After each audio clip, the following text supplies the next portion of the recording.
All right, on the phone we have our guest, Ms. Bianca Jade. How you doing, Bianca? Good. How are you doing? Thanks for having me on the show. Oh, thanks for coming on the show. This is probably, a little step up from Kathy Lee and Hoda. No, it's I mean, I've never really, been in the company of a PI. So I mean, gosh, I wish I could just pick your brain for a few minutes and ask you to stalk some people for me.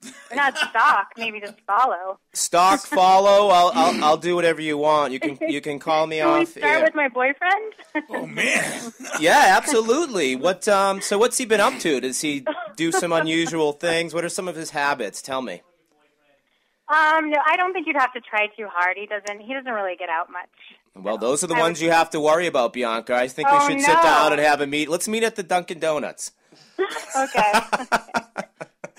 Well, thanks for coming on the show. Now, I know you were supposed to be here in Massachusetts, and you had some sort of an emergency. You couldn't make it to our wonderful state, so... I was, yeah. My aunt passed away. I was supposed to come speak to the students of the University of Massachusetts and talk to them about social media and how to do it the right way, how to create trends through social media and not just follow what everyone else is doing. But I'll make it there. Well, soon, first, our condolences to your aunt, as we call it here in Massachusetts. Sorry to hear about that. And my wife is a UMass or a ZooMass, as they call it, graduate. So you probably would have had a really cool time at that college. It's a really hip, fun college. But, yeah, there's a lot of stuff going on in your life with your website, MizzFIT, which is MizzFit.com. And you were supposed to, and you're coming to the table also. I mean, you're kind of like me. You're a fitness person who's now giving some commentary on the ins and outs of social media. So why don't we kind of go down that road first? Because as an investigator, I will tell you, when I do a background on your boyfriend, the first thing that I'm going to do is a whole social profile workup on him, just to see if there's anything kind of out there floating around in cyberland. See, that's what, that's the interesting, part of my life, because I think that, that's sort of what upsets our relationship is that I'm so public, and exposed on social media that he doesn't exactly like that part of our relationship because he's more of a private person. So you could dig, but you wouldn't find much on him. He's one of those people that avoids it like the plague, whereas, I'm just drawn to it. I mean, I think really, gregarious, social, people that just like to ask questions are just drawn to social media, and I see tons of benefits. But, there are a lot of cons and things that, that you sort of learn just by trial and error by making mistakes through social media. And I don't know if you've made any of those mistakes yourself, but, Well, that one time I said that we were going up to our house in New Hampshire and that the dogs were in the kennel and that the locks on the windows were broken. When I posted that as my status and we came back and our house was robbed, yeah, I made the mistake. No, I'm kidding. No, but that's things people do that type of stuff. Who did that? Yeah, and I think he got robbed. He was into stereo equipment or something. I don't know what business he was into, or cameras or something. And it was on the news that he said he was on vacation with his wife, and someone went and robbed his house, and thousands and thousands of dollars of equipment was gone. And that's that story has always lingered in my head. But what I think is the toughest part of social media is it is an outlet for us to rant and rave. About things that we love, that have angered us, that make us happy. Sure. But then, you kind of do that spontaneously and impulsively, and then there are times when you're like, oh my gosh, I can't believe I said that, and that's the dangerous side of it, because if you're angry about something that, and you put it out there, that anger lives out there, and people might be scared to interact with you or trust you or wonder if you're going to say something bad about, their product, service, or just, about their character. It's funny. I'm Keith Hayes here, Sinister One. It's funny you talk about this because I tweet and Facebook like a madman just to get information out there for the shows that we do. And one of the things that I've noticed is that there are a lot of people who really don't realize what social media is for. Like, one of my biggest pet peeves is when you watch like a show like A Walking Dead and something happens and you Facebook status that, and people, you're notorious for that. You drive me crazy. But people will complain, and then you get all the hate messages about, well, I didn't get to see it yet. You ruined it for me. It's like, wait a minute. First of all, yeah, you are a spoiler. Well, how am I a spoiler? Facebook is Bianca. He will sit there and play-by-play every single thing. I'm going to defriend you because of this. But it's a live status update thing. That's exactly what it's supposed to be used for. So do what I do. If I'm not going to be on Sunday to see Walking Dead, what I do is I don't go on Facebook until I watch the episode. Another thing is Facebook and Twitter have become the ultimate PR nightmare, because what Twitter and Facebook did for a lot of celebrities was it told them, hey, guess what? I don't need a PR person that can save money, and I'm going to tweet my own stuff. But you look at someone like a Hope Solo, who was loved when she was on the USA soccer team, and she decided that she wants to tweet whatever she wants, the freedom of speech, and she ended up hanging herself out to dry twice, where she had to redeem herself because she has no PR people, and she put this stuff out there, and it bit her in the butt. Big time. I mean, social media has bitten me in the butt a lot too, and that's why I feel, like I can talk to people about it and give them advice, because I've often, I've been working in the fitness industry. You see a lot of stuff that you see all these gadgets and things that people say are going to help you lose weight. These like false claims and everything. And I've always been one to speak up against that, because I want the women that follow my site and that, follow what I say on Twitter or Facebook or Pinterest or whatever, to know that I'm giving them sound advice. But sometimes I've gone off on companies and, I feel like, I've scared them off, or I feel like, what is it really, it's really my duty to say that something's crap. Am I, the god of fitness? Not really. So I think, there's a fine line to really tread when it comes to that. And I think, for the most part, what people want to know about you, if they follow you on Twitter, is, what you like, what you're doing, what makes you a leader, a positive role model. And so, I encourage people to just stick to being, positive, because you could really get a bad reputation online, and that virtual reputation can haunt you can haunt you at your job, can haunt you with your friends, with your relationships. I mean, I know my boyfriend has gotten mad at me a million times for like personal things I revealed about our relationship on Twitter. Yeah, my wife is, if the four of us ever went out to dinner, you and I are a lot alike, because I'm the private investigator that's gone from covert to overt. Yeah. And I knew it when I was out on an undercover job about 8 months ago, and I had made an appearance on the, shameless plug, the Howard Stern show. And I went and did this simple undercover job, and I thought it went down well. And then she called me after I left and said, you bleep, bleep, bleep, I saw you on this show. And I said, oh my God, I'm a private investigator, and what am I doing? So, yeah, I've made the crossover now where I have my agents do all that stuff, because I do have such a high-profile social networking image. Now, you were going to be speaking to a lot of impressionable young kids, a generation of kids like my daughter, who's a sophomore in college, who is, constantly on social networking, Bianca, who I've, reprimanded her multiple times for posting stuff on there, being a young, beautiful girl, somewhat naive. I've lambasted her many times for the things that she posts and where she's going. Now, these are the types of people you'd have sitting in your audience. Absolutely. What would you be telling them? What message are you trying to get across to do it the right way? Let me give you an example, and I'm going to get in trouble here, but I really don't care. I kind of hope she hears this at some point. So I have a younger cousin who's in her teens, and she's on Facebook, and it hurts me to look at her profile, because she, takes cleavage shots. She takes very sexy pictures of herself, because I understand when you're, at that awkward teenage, time in your life, you want to be sexy, you want to be more grown up than you are, but she's putting a lot of inappropriate stuff on Facebook that's going to live on there forever, and that people will always remember. And it's not just like if you're embarrassing yourself, it's what about the impression that you're giving to your family and your friends, and, how you're affecting their lives? Because, a lot of people, will see that I'm connected to this girl because, we have the same last name, and it's very humiliating for me to see how she represents herself online.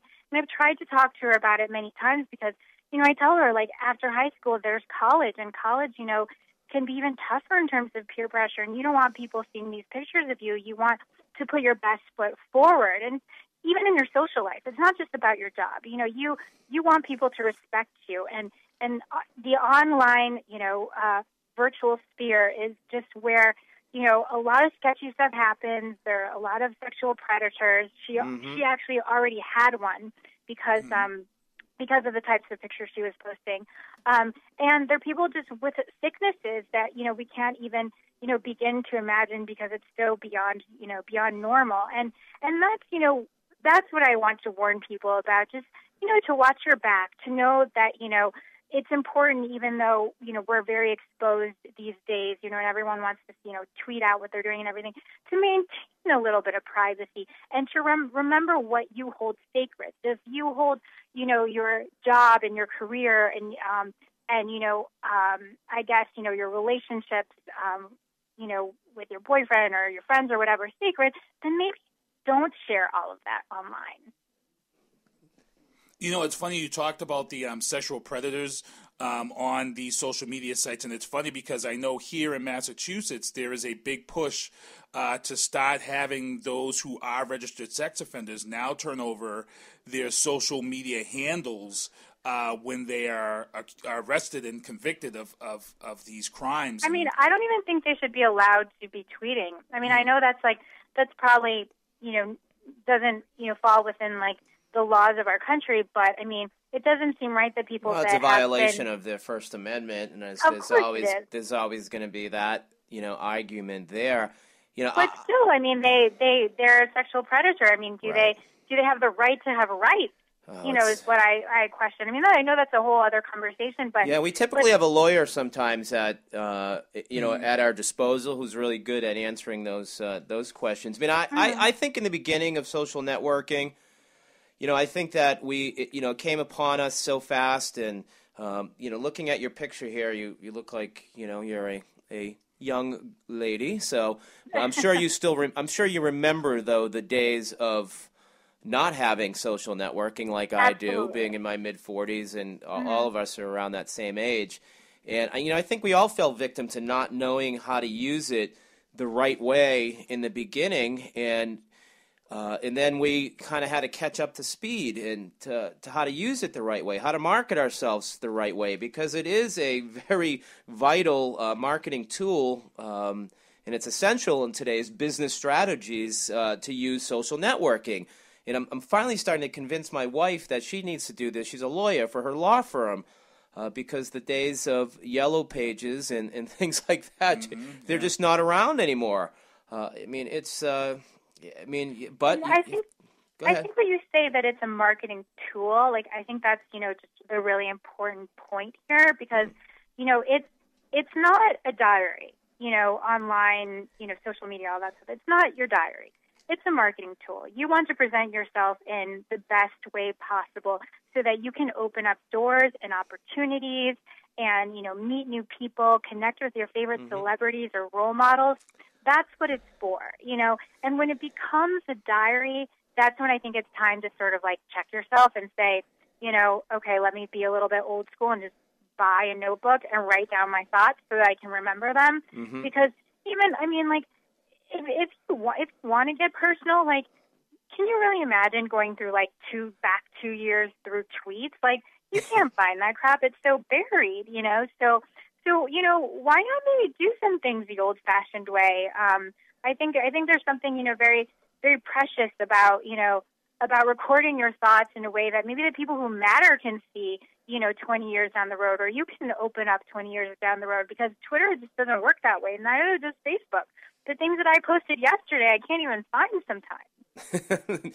True. Yeah. I mean, as an investigator, lots of times when it comes to Facebooking and social networking, if someone's applying for a job, they'll hire me and say, "Hey, can you do a profile on this person?" And young ladies and young men at the local colleges, my daughter included, although I, being a father who likes to think his child is an angel, don't be posting pictures of yourself doing, doing shots and smoking, smoking a roach, because that stuff's going to come back out, and that could be the deciding factor between you and another person. You may have better credentials, but that could be what pushes the other person ahead of you in getting a job. So you just got to be careful what you put out there. I mean, you totally have to be that way. I agree. And let me tell you something funny is that when I was back home in St. Louis, Missouri, where I grew up.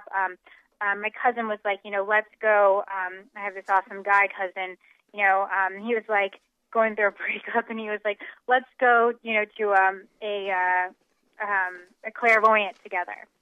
And so I can't think of the other name, psychic.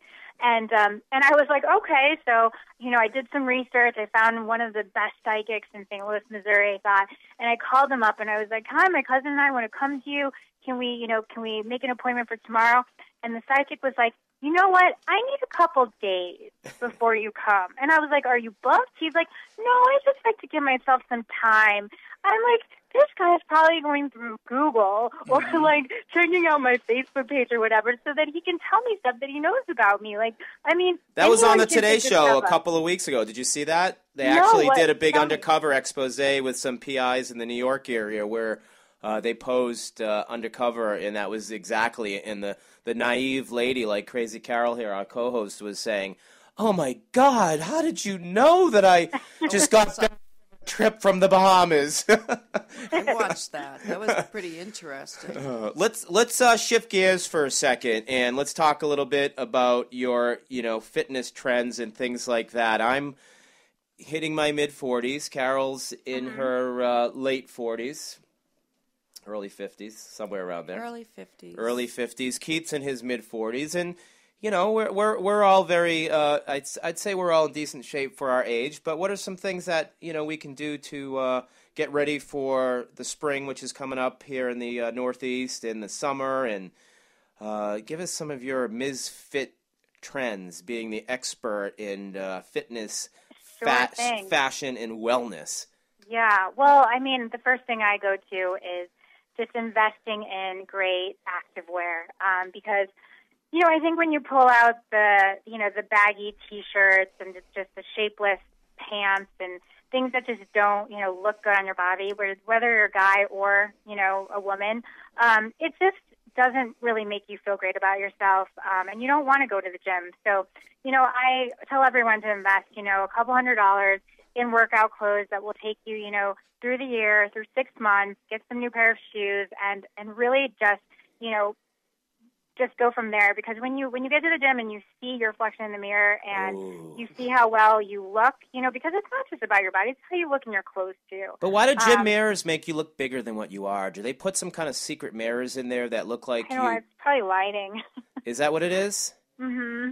Oh boy! Now, so you also deal with as far as makeovers and stuff like that. Like, do you take? I do a lot of style up to shape up makeovers where I'll take someone who is just like feels, like they need a change, and I style them up for a particular workout because what I tell people is that you have to dress for the workout that you're about to do. You can't go to yoga and running clothes because then you're going to show everyone in class the goods because running tights are really sheer when you bend over. So that's what I do. I dress people up in clothes for a particular workout, and then I take them to a workout that blows their socks off. And so I've done this for different television shows. I do it for my site, and it's really fun because the workouts are fun. And that's the most important part is that you can't get bored because once your mind gets bored, your body gets bored, and you're just going through the motions and you're not really working out anymore. And I really do believe that every workout is 90% mental. Oh, yeah, because when absolutely. You're engaged, that's when you're really working your muscles. So can you help me with the new I need some help with, I'm thinning in my head. I need a new line of hats that are, again. Hats, just like running hats or I don't know. Like, I wear ball caps all the time, and I don't know if that's an old wives' tale that you start to lose your hair because I've been wearing ball caps for the last 30-something years. Is there truth behind that? That's what I hear. Is that what you hear? Yeah, that's what I hear too. Your hair needs to breathe. I can't afford to go to Dr. Robert Leonard, the guy that does the hair stuff, so I'm, and I've tried this, like, steroids for my hair, and I certainly don't have a hair complex. I think I'm just getting ready to want to shave it off, but I don't know. I'm in negotiations right now for a network TV deal, and I'm kind of stressing about my hair. So, do I need a new line of hats that something kind of goes with my image? Like, I'm a private eye. Go the Wes Welker route and get the Wes Welker hair route. implant. I could do that, but that's a tough one because I think that a lot of, unless you're just like strength training at the gym, I don't see a lot of men working out in hats, but I think that from a stylist perspective... A turban? Something?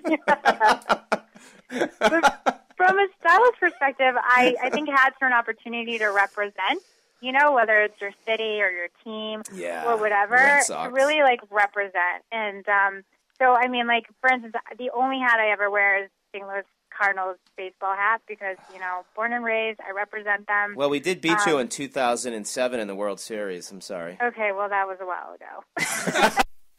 You've won haven't you won 2 since then? Yes. I was at both, too, so there's a lot of pride. Yeah, you guys suck. I'm kidding. All right, so tell us about MizzFIT and the women that are out there listening. You cater more towards the female client, right? Yeah. So MizzFIT is an online guide for women to find out about the hottest fitness fashion trends and all the people that are within the fitness industry, whether they're trainers, people that own studios, sports massage experts, whatever it is, everyone within the fitness industry, I've got them on the site. I interview them. I find out, like, what are, the new workouts that are, fusion or that have just been invented that are, freaking crazy. So I'm really I have my finger on the pulse of everything in fitness. And it's kind of a weird topic, but fitness is blowing up. Everyone wants to look good.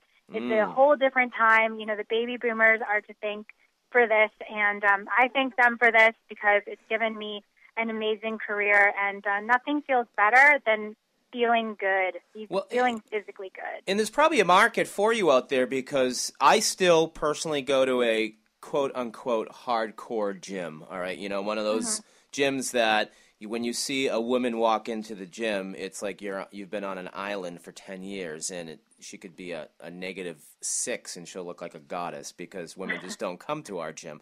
And I think that trend has changed where I think that a lot of the gyms now are a little bit more glam and people like to dress up and look good. So I think there's definitely a really cool market, for yourself as far as dressing people up and getting them ready to feel comfortable in your skin. Because I guess in order to go work out, the first thing you have to do is feel good when you leave your house to have the motivation to get there to the gym. Yeah, you do. And I mean, there's a huge market for it, because the one thing that doesn't change about our society, our world, is that sex sells. And people want sex, and you've got to look good. We sure do, Bianca. I mean, we all do. And the older you get, the more sex you want as a lady. I don't know about you men. Really? Talk to us about that a little bit. Yes, we sexually peak, in our early 40s. Early 40s? Yeah, people used to say 30s, but how long does that last 40s. For? How long does that last? I don't know, but I'm going to milk it. Oh, baby. Oh, your boyfriend must be a lucky man, and you know what? There's a ton of dirt on him, just by the way. No. I'm kidding. No, Bianca Jade, thank you so much. MizzFIT, it's MizzFit.com. She is a fitness trend expert. She's also an expert when it comes to social marketing. I mean, I think you're an expert in that field because you've lived it and you've done it yourself. And you know the ins and outs and the do's and the don'ts of social marketing because you've made a name off of social marketing with your website. And in promoting yourself, which is great. Keith has one last question. I just had a humorous question for you because it's around here it's a big deal and it's gotten a black eye. But Zumba was this big craze, and now all of a sudden here in the Northeast, it's become this big black eye for fitness. And I was wondering if this is something that is now spread out nationwide because of this woman in Maine, and she actually declared herself guilty, and she's going to sell her story and make millions off of it. Well, because she was a prostitute. Yeah, but I mean, this was because she peaked in her early 40s. She ran this whole Zumba outfit. That's why. Right. I mean, that's what happens. You know, I mean, look at all the madams. You know, they're not, young little chickens or anything like that. Well, we do have the pleasure of being very good friends, and she's a very good friend of the On the Mark radio show, Jody Baby Doll Gibson, and she'll be on next week. So she's the famous Hollywood madam who did time in prison for it. So I think she was kind of the Baby Doll? Baby Doll, yeah. She was kind of the godfather of prostitution. Yeah, Didn't she trained Heidi Fleiss. She trained Heidi Fleiss. That's her claim to fame. That's her claim to fame. And the feds took her in. I'm just going to say one more thing because I mean I do have respect for those ladies because it is a different. I mean, yes, it's illegal, but it's a different kind of fitness. I mean, sex burns 150 calories per hour. Really? So I mean, those girls are part of my clan, so I cannot hate. You know what? We really like you. We want you to be. We want to have you on again, Bianca Jade. Definitely, awesome. Thank you so much. And remember, follow me at. How do you say it again now? Oh my God! Follow me on Twitter at OnTheMarkPI. Got it. Thank you. There you go. About time. Thank you, Bianca. Bye, guys. All right, take care. Take care, Bianca.